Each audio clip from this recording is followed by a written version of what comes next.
அதாவது current date பெறுவதற்கு ரொம்ப ஈஸியான ஃபார்முலா இருக்கு. முதல்ல எக்ஸலை ஓபன் பண்ணிக்கோங்க.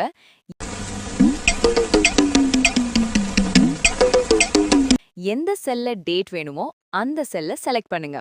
இப்ப ஃபார்முலா பார்ல போய் ஈக்குவல் டு டுடே அப்படின்னு டைப் பண்ணி என்டர் பிரஸ் பண்ணுங்க. அவ்வளவுதான். உடனே இன்றைய தேதி ஆட்டோமேட்டிக்லி ஷோ ஆகும். இந்த டுடே ஃபார்முலாவோட ஸ்பெஷல் என்னன்னா, எக்ஸல் ஓபன் பண்ணும் ஒவ்வொரு தடவையும் டேட் ஆட்டோமேட்டிக்லி அப்டேட் ஆகும். உங்களுக்கு டேட் மட்டும் வேணும், டைம் வேண்டாம் அப்படின்னா இந்த ஃபார்முலா தான் பெஸ்ட். எக்ஸல்ல கரண்ட் டேட்டை எளிதா பெற ஈக்குவல் டு டுடே ஃபார்முலாவை யூஸ் பண்ணுங்க. எக்ஸல்ல கரண்ட் டேட் உடனே வரணும்னா ஃபார்முலா எதுவும் தேவையில்லை. எனக்கு என்னடா தெரியும், கேளுடா. செல்ல கிளிக் பண்ணிட்டு கீபோர்ட்ல கண்ட்ரோல் பிளஸ் செமிகோலன் இத பிரஸ் பண்ணுங்க. அவ்வளவுதான். இன்றைய டேட் உடனே வந்துவிடும். இது ஃபிக்ஸ் டேட்.